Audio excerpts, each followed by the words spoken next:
I can begin. Oh, okay. My name is Alice Hemar. I was born in Warsaw. My maiden name is Calvary. I had a sister, and we were living in a close family circle where education was important and good relation with friends and family. We live in Warsaw for family reason. That's where the war started in 1939. That's where the first bomb fell in our city. We knew that the best thing would be to go east to avoid Germans, that we were anticipating prosecution from them, but it was like a blitzkrieg which lasted only a very short period of time. So after losing everything and all the regular war experiences, we headed back to Warsaw to join the rest of our family. And of course the winter 39, the normal prosecution and the programs towards the Polish Jews has started. There were constant visits of Germans. Either they were official Gestapo or just a regular, even higher rank army men with soldiers that were knocking door of Jewish apartments, houses, looking for jewelry, furs, money. They were plundering,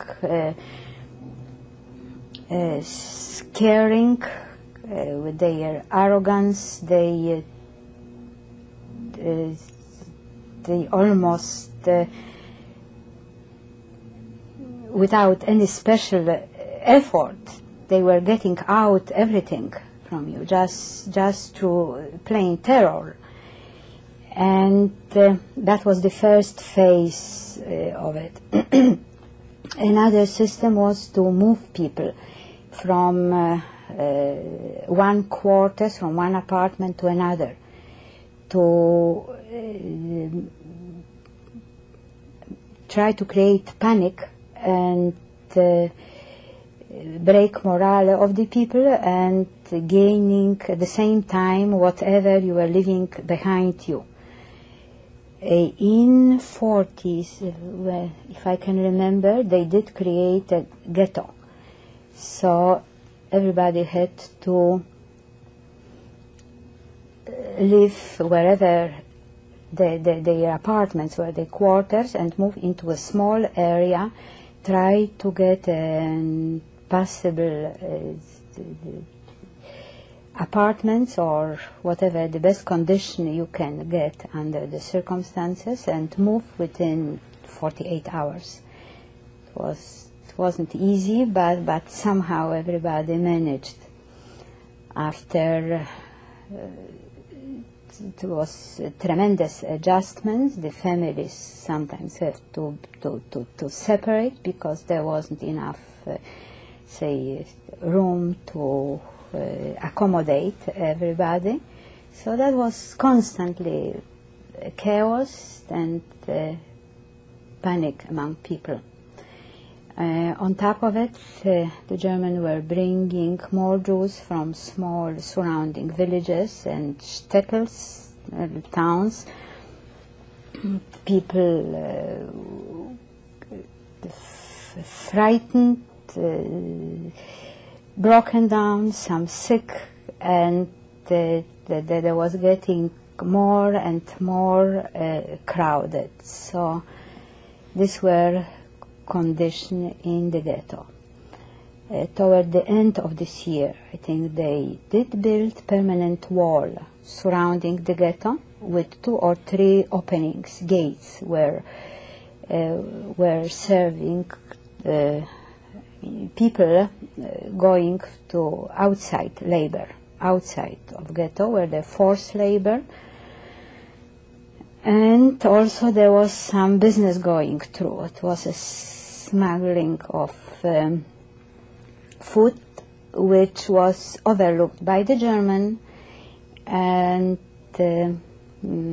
was business for some Polish people, and also a little bit more food or medication, whatever was essential for life for people in the ghetto, and that they still managed to save some, to hide some either jewelry or other precious things in exchange for it.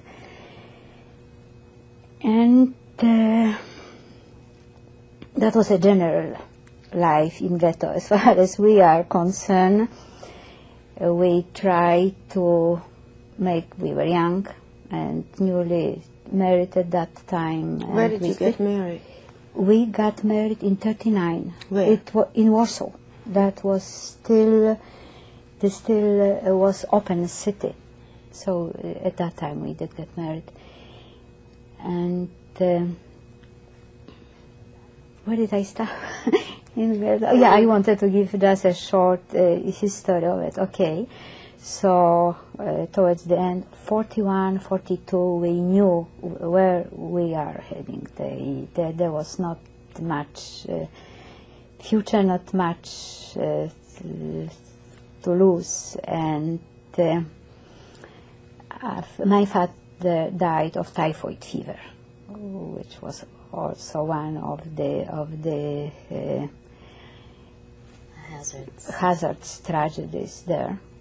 And my mother was taken during one of these blockades. And the more you had to lose, the more the courage or initiative you develop.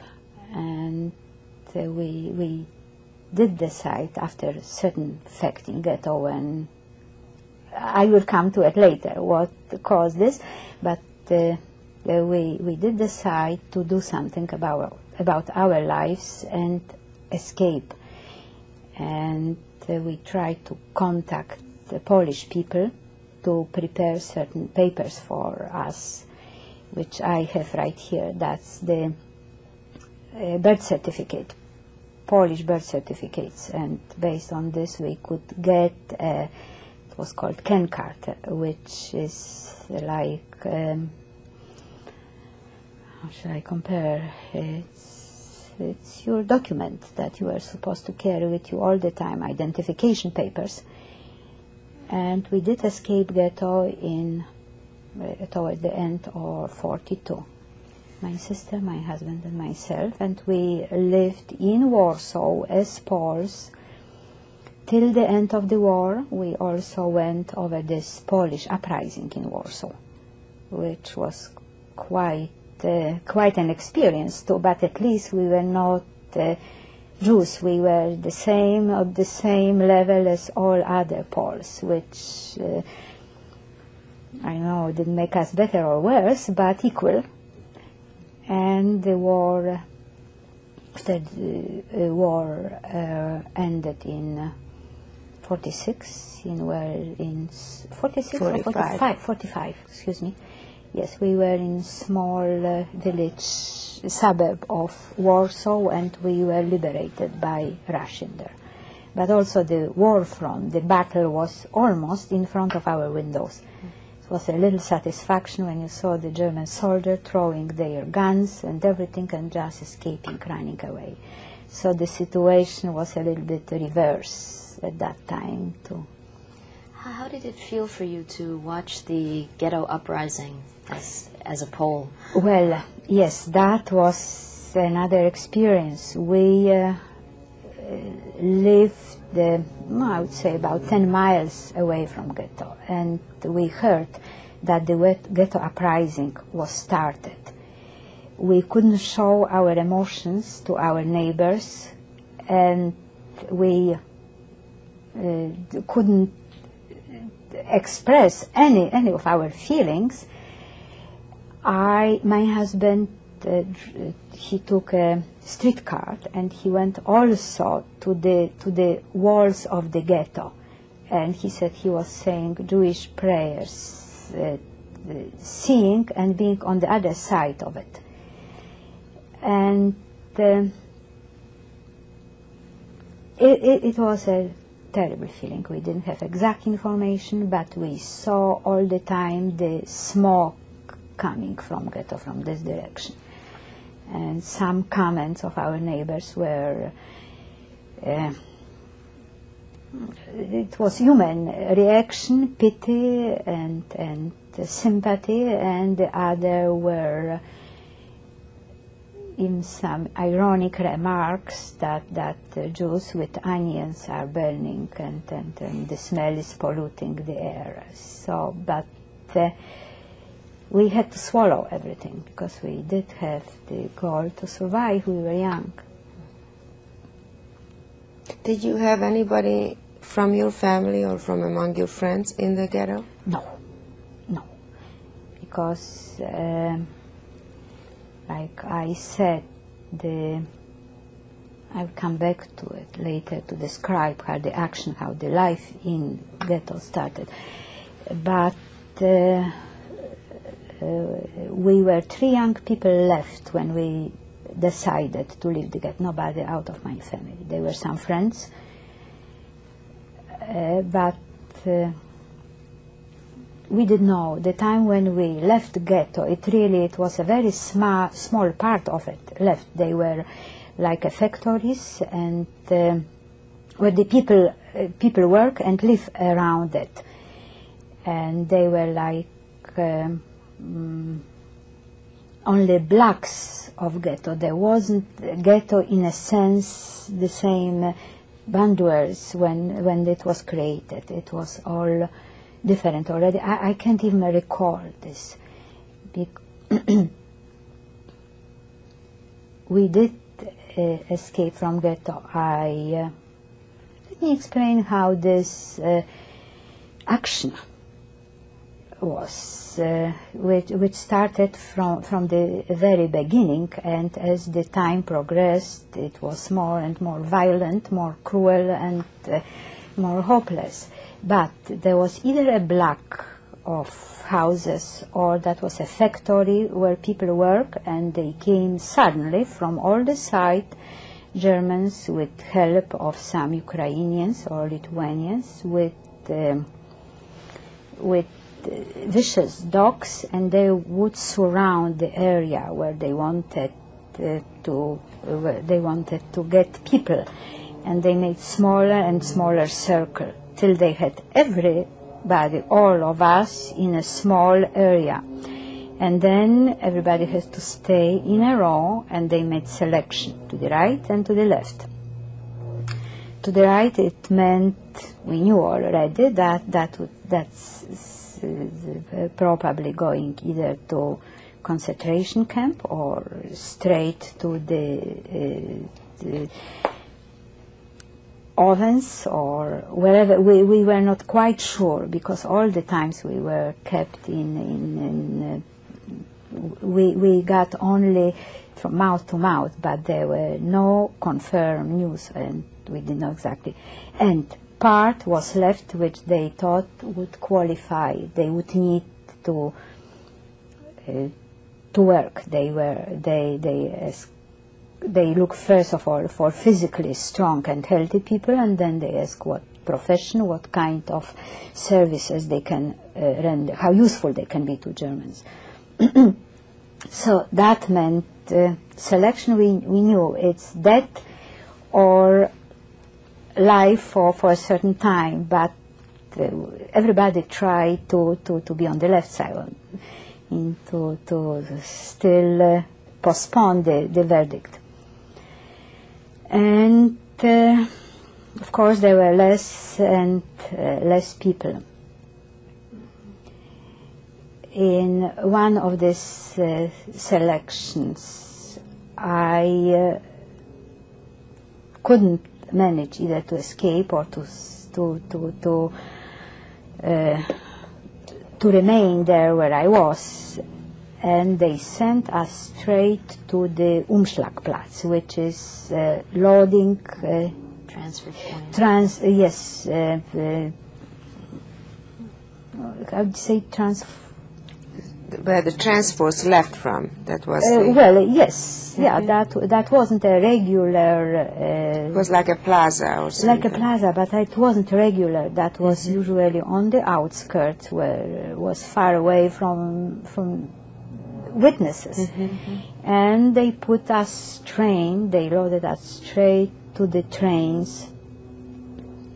There were this cattle trains, cattle boxes with small windows, wired windows, and crowded tremendously, and some people were screaming, some were completely resigned, and I was young, very young at that time. My husband was left in ghetto, so I was probably instinct or something. I thought I will try to do something, maybe to escape, and ask one of my relatives there that was with me and friends, older men, what he think about it. He said, "Jump, we will help you." And we pushed this barbed wire from the window. It was a small opening, and they helped me to jumped out. The train was still close to they were not in full speed. They were moving rather slowly. Maybe we were already 5 or 6 kilometers from the loading areas. So I did jump, and I managed to jump straight on my feet, and it was already pretty dark. I knew more or less that which part of Warsaw was it, and around this time, people that work in the factories, places outside ghetto, they were coming back to sleep home to ghetto, and I waited till it got dark, till the light was help, till I was safe. Because this fear and all this mixed emotion, I couldn't face anybody during the daylight, and I was going into this direction. I asked a few people on the way where the street is, where I knew that the gate leads back to ghetto. And I was lucky to join one of the groups. I told them what happened, that I am just from the train, that I am terribly disturbed if they would help me to go back, that my husband was in ghetto and my sister, and somehow they hid me, among them, and we crossed the gate, because usually they did count people, how many were coming in and out, to keep exact track, so nobody would escape.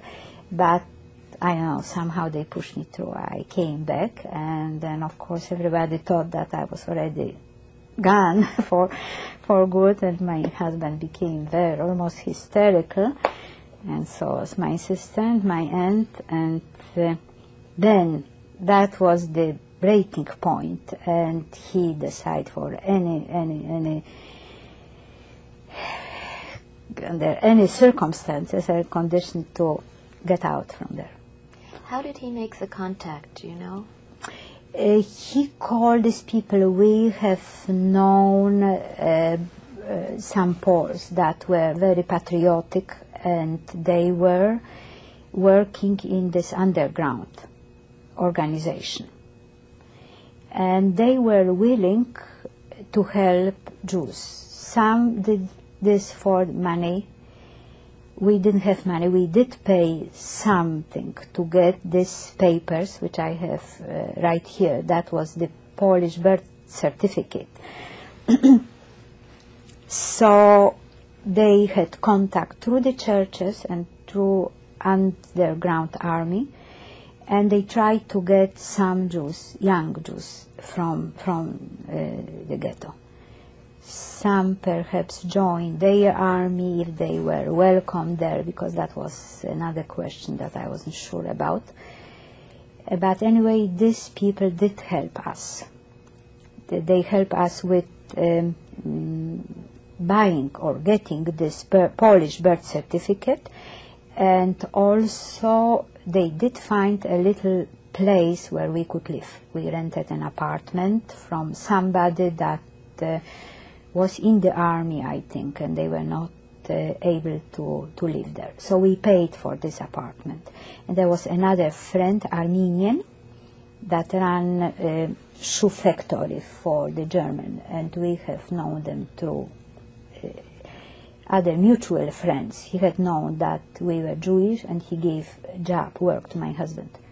And that's how we were able to maintain, to keep our apartment and live on. Did you feel comfortable with these Poles? No. No? No. I didn't feel comfortable. There were some nice people. It was always this Jewish subject. We were very cautious, and sometimes when we felt that they are we didn't want to antagonize them.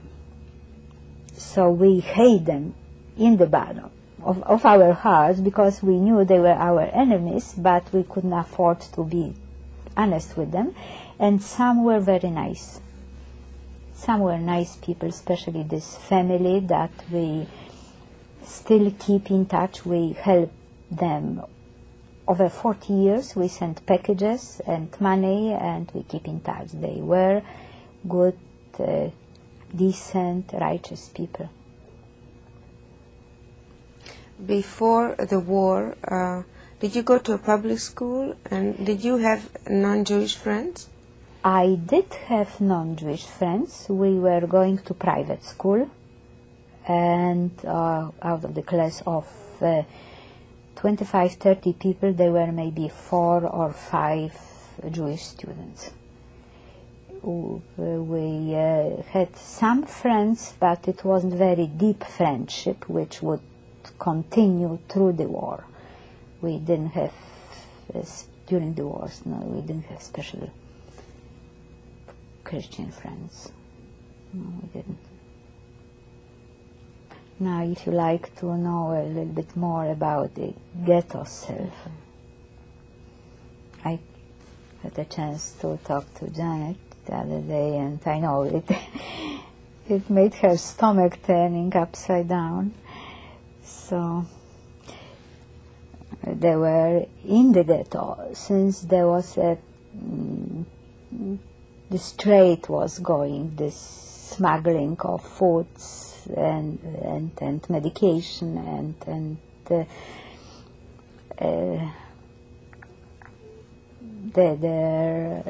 were like nightclubs also that some people attended. Not exactly in a sense of nightclubs, like I would say coffee shops or restaurant.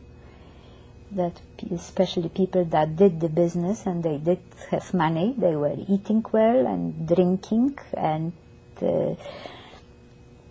taking care of all the arrangements. Perhaps there were other arrangements too that I didn't know of. Maybe that was also beginning of transporting of weapons to the ghetto. I don't know, but anyway, there were places where these people were meeting, congregating, and once the group came out, and these men were throwing up, and there was 4 or 5 little children standing next to it. They ran to this mess, to this vomit, and ate it. In no time they were fighting to get this little bit of digested dirty thing which they considered their food. So that was one of the strongest impression we had. How did you feel when you saw that? Terrible. terrible. I thought that these poor children, that they were not human, that I wasn't human, that I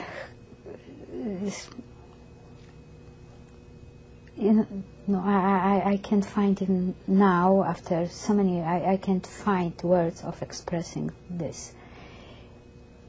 I know probably only being young helped to survive this.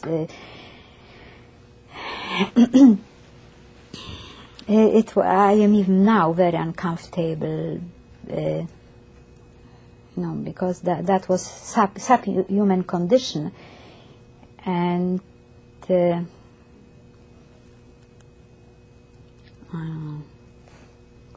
that was one of the strongest things. And ghetto self was crowded, dirty. Typhoid fever started. Quite a few of my relatives have typhoid. So if you reported, people were taken to it was one Jewish hospital where probably was no treatments. That was just confining people. So, but whoever could afford tried to hide it, to get a private doctor, to get some medication and treat at home. I remember once I went to see my friend, and she lived with her parents in one room, of course, and her mother was laying on bed, being sick from typhoid, and here few people on the other corner of the room were sitting. How can you explain it now? How is it possible now? So, but that's what it was. Were you together with your dad when he died? No. He had typhoid fever and he didn't survive. Mm-hmm. But he was also in the ghetto. He was in the ghetto. Yeah. Mm-hmm. He was in the ghetto. He didn't survive. And the streets of ghetto, it was very hard not to catch it because that was carried through lice, and everybody had lice. You went to the market or to this wherever, you couldn't help rubbing against people, and but that was a question if this lice was carrying typhoid or not. Crowd of children, then the whole families, that they didn't have places to go, so they were sitting probably not on the street because there was curfew, 7 o'clock or 8 o'clock, but some were in the courtyards and sitting close with racks around them. It was cold. It was just regular winter.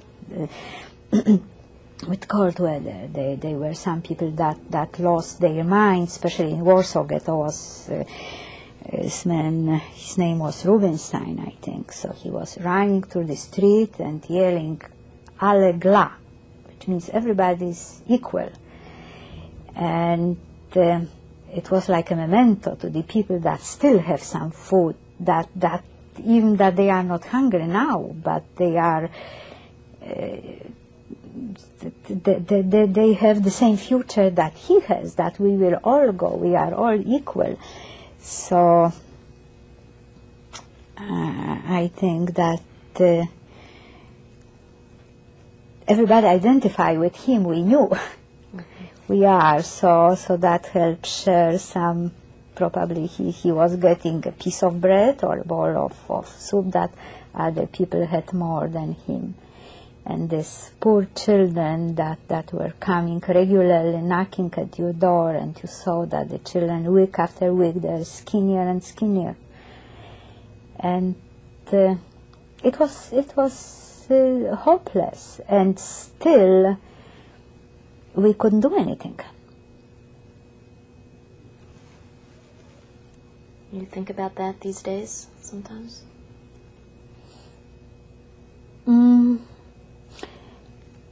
If I am thinking, like I said, when we came to this country, we came with two little children. we decided to start a new life, a better life for our children. And we didn't tell them too much. We tried to spare them our experiences, and we thought that we paid the price, whatever it was, for our children and all future generation. So we want them to feel like all their friends, not to grow with any complexes. And I think we did accomplish this because our children don't have any guilty feeling. They had, let's say, regular problems that all American children of their generation had, which was the easiest, but they didn't have any complexes of survivors. I think that the first big shock came when they saw Holocaust on television, and they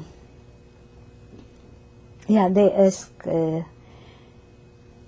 different questions, among other things.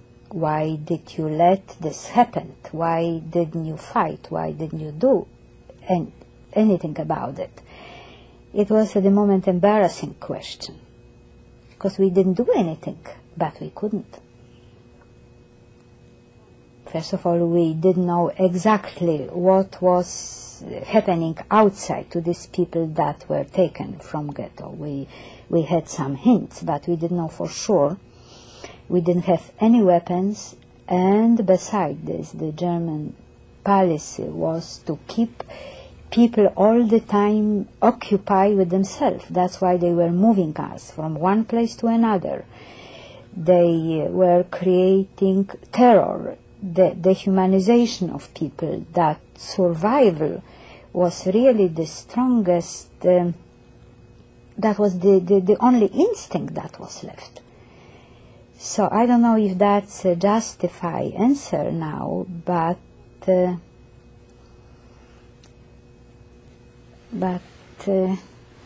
guess nothing else we can say. You mentioned that you already had 2 children when you came to the United States, and I wonder if you want to tell us when or where these children were born. Okay. My older son was born in 1944. We were living already on these Aryan papers. And my son was born. And he was born to Christian parents. He was considered to be a Christian. And we didn't look Jewish. He was a little blunt boy that looked more Irish than my next door neighbor boy that was born about the same time, and it was just fact of life, and it was really close towards the end of the war. So he was only 6 months. He was born. I lost the track already. He was born in July 44, yeah. So the war ended. It did end in Poland in January. We were liberated by the Russians then. So, and my other son was born in Germany 4.5 years later. That's where we were waiting to get our papers to come to the United States. What happened after the liberation? Did you reveal your identity to your neighbors? And yes, we were liberated in the small town in suburb of Warsaw, and we were heading. We didn't know what the world will be like, what's happening. It was a lot of confusion. We didn't know anything. We went back to Katowice. That was because Warsaw was destroyed completely. And that was my husband's father. He was a pretty prominent man in Jewish community before the war. in Katowice. By the way, our name was changed after the war. My husband's original name was Abrahamer, and his father was very well known, so we went, instead of going back to Warsaw, where we knew were ruins and there was nothing left, we went to Katowice, try to find out if somebody survived and look for people. We still maintain the same names, the same papers that we got during the war. So you didn't reveal your Jewish identity to No, people? we didn't. No, we didn't. But then we decided that we want to emigrate. And we went to Germany, and then we revealed. We went through we ended up in Stuttgart. And we went to this Jewish community. We told our story, the whole story, and we got our names. We were slightly changed. I mean, they were changed because, again, there was a lot of confusion, and that's what, that was a new start. We knew that Germany was just the point where we will decide and see what the possibilities are, where we will go. There was at some point we thought of going to Israel, and it would be too complicated. That was a big conflict we did have before emigrating, because Israel was already a state in the time when our immigration paper to the United States came, and we thought that we couldn't miss this opportunity, that Israel will be always open. So we did come here. So you changed your name from Abrahamer to Hemar. Mm-hmm. You just picked the last part of the Right, name. yes, the last part of it. Like I said the word, it was just after Holocaust and after the war, there were a lot of confusion. There was really, there wasn't even Jewish groups, they were not formed even. So there was rather not, the identity wasn't very, let's say, definite yet. Mm-hmm. We didn't know. We didn't know what kind of a world is starting, what's happening. Does that imply that you knew that something that you had before was, that you had to cut that off?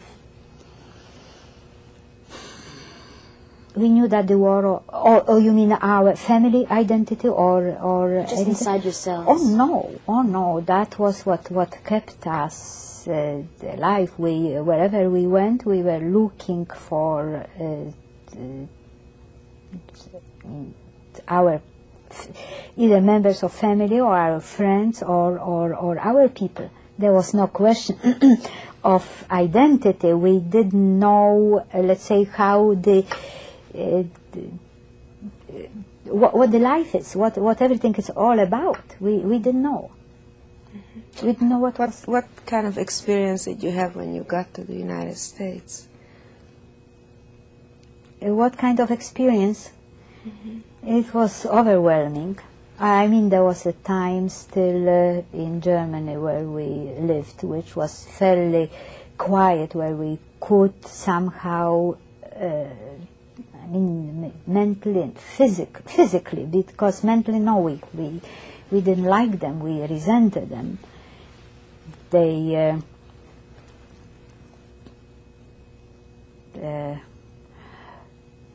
But let me answer your question. The United States, it was overwhelming. We did like this country. We are grateful that they accepted us, that they gave us immediately chances. Everybody was nice to us, and we like this country. We thought that's a good place, might be the right place for our children, whatever they will decide to do with themselves, with their lives. Would you like to go back to the Holocaust, maybe a little bit more, more informations or memories from ghetto? Because that was the one of our apartments was located on Karmelitska, which was the two street between a prison that was, I mean, for all the prisoners, Poles or whoever, regular people, let's say.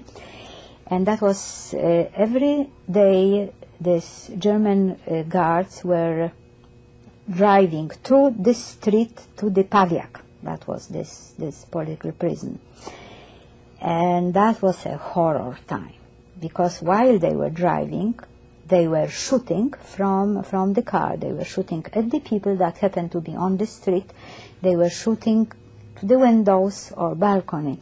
So whenever we knew that the time was coming, it wasn't very, very punctual, very regular, but around noontime, 12, 1 o'clock, 2 o'clock.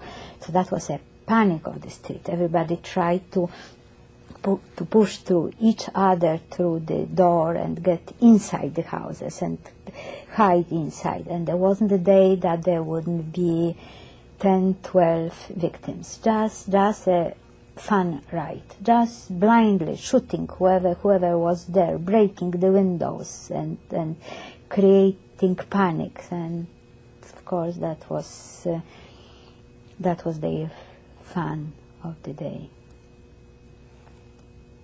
Were you working in the ghetto? Or? No, I wasn't working. My husband tried to produce, because there was like a little industry, little initiative, like a little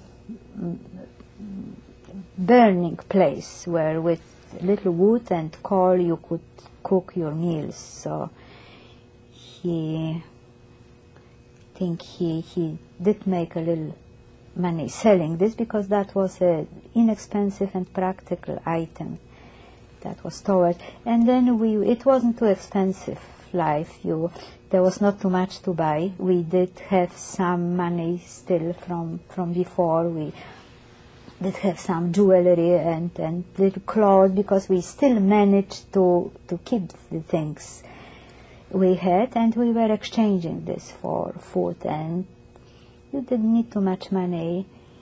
But I am very happy he was once approached if you would like to join. There was this Jewish guards or police, it was called 13th, and once he was approached if he would like to work, he knew very well German. He was born in Silesia. But he refused. He didn't want to have anything to do with them. And also over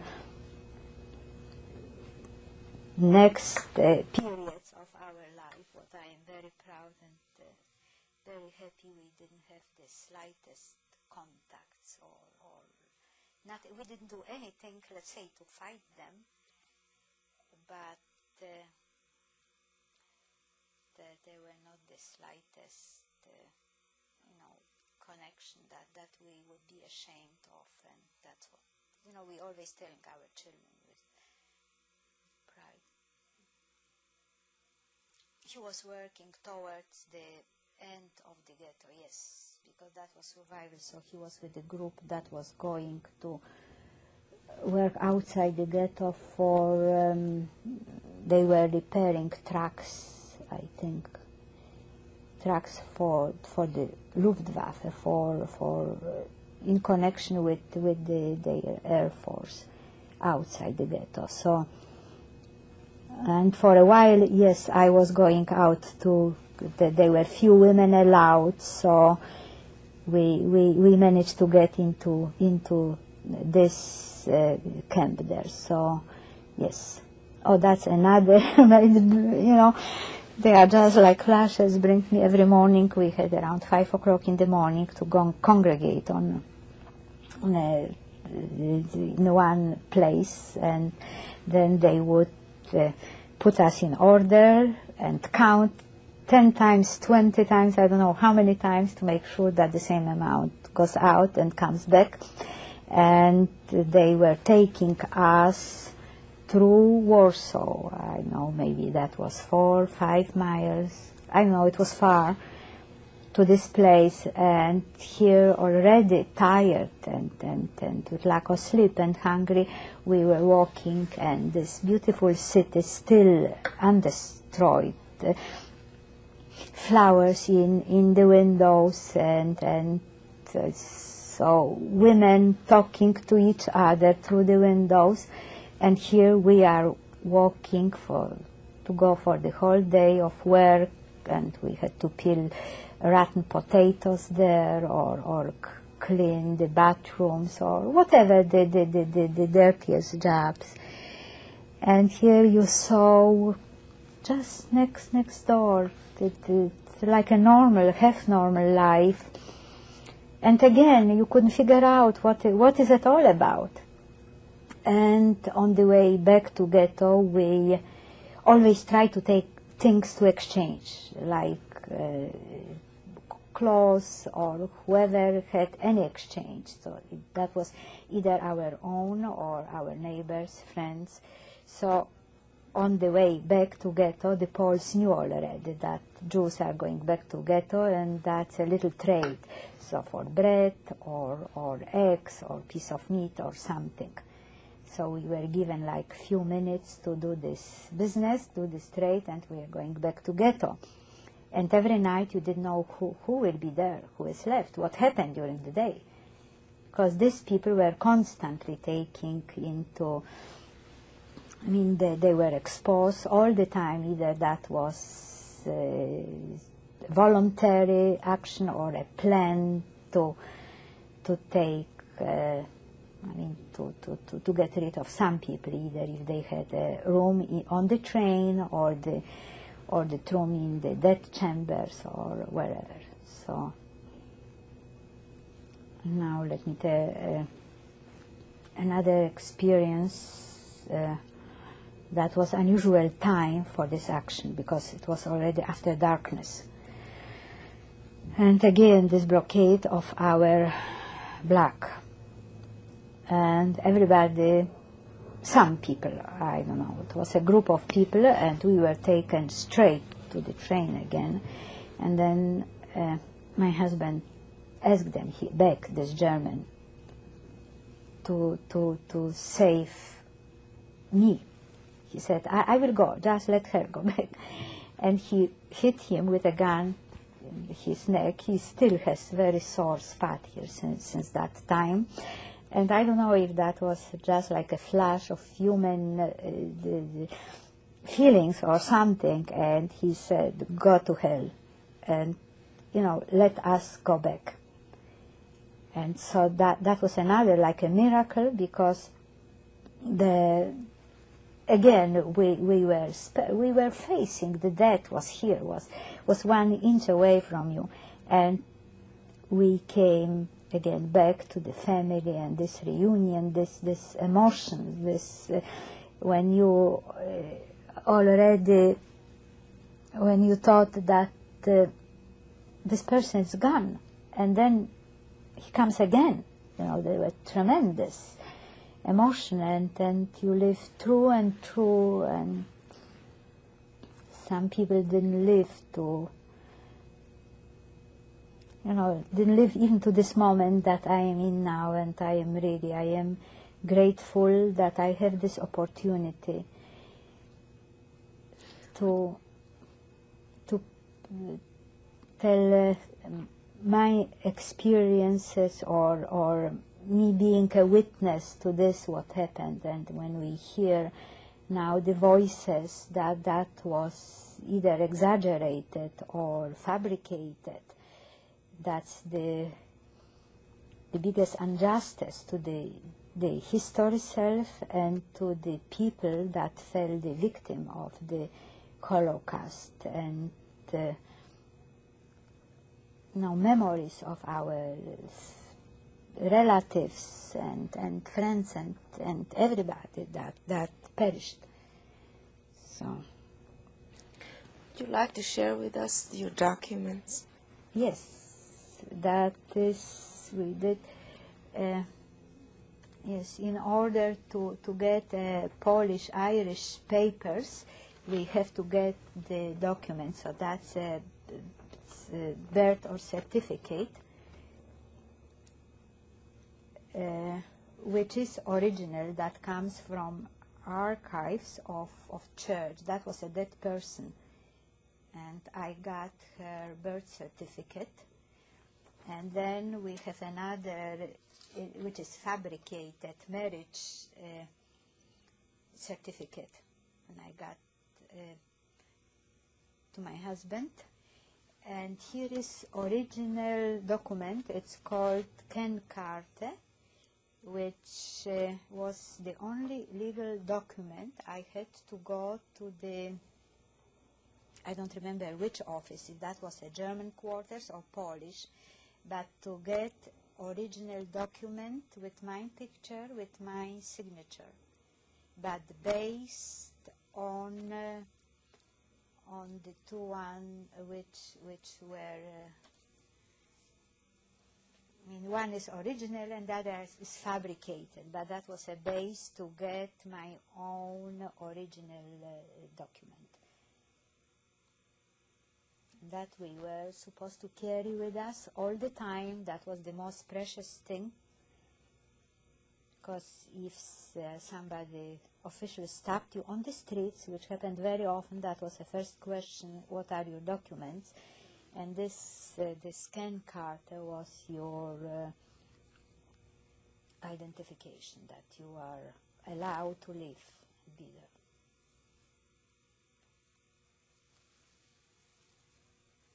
You were talking about having very mixed feelings living that way, having always to hide. Oh, on Irish, you mean when we were hiding on Irish paper? Yes, they were very mixed. You mean Aryan? Aryan papers, yes. Aryan paper. Yes, being Mrs. Ziembinska. Yes, there were mixed feelings because we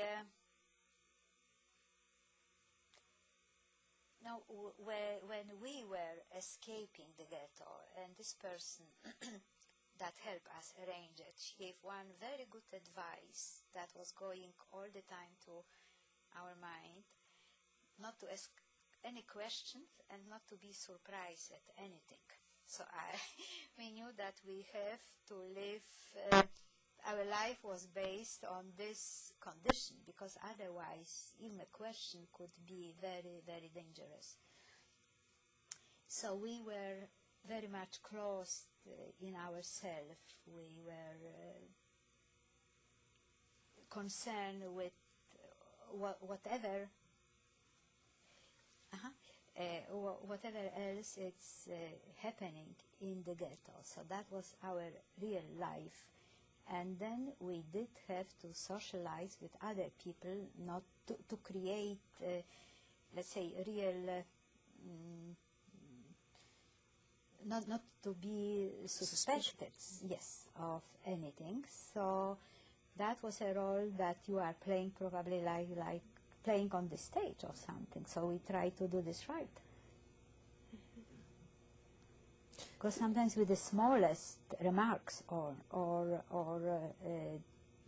you could just discredit yourself completely. Did you find this later as a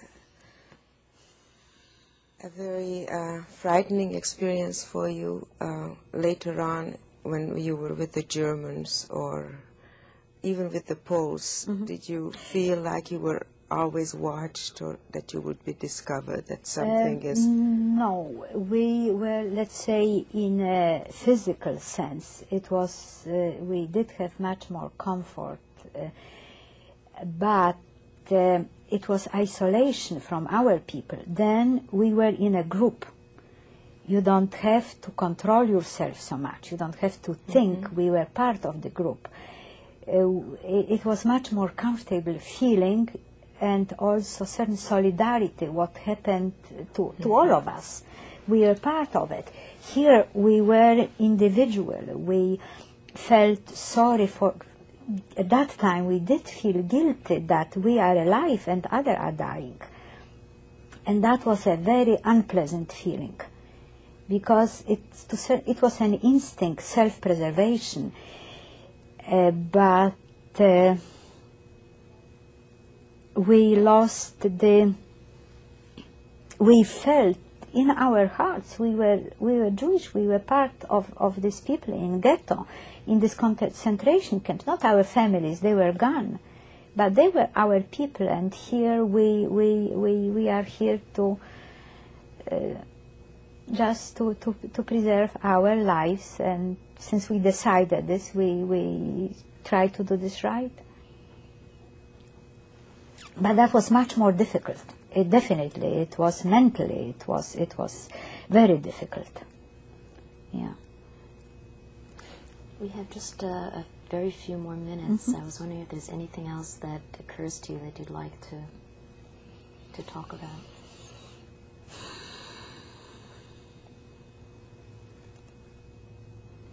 Look, I don't think I can tell much more about myself, but the history, this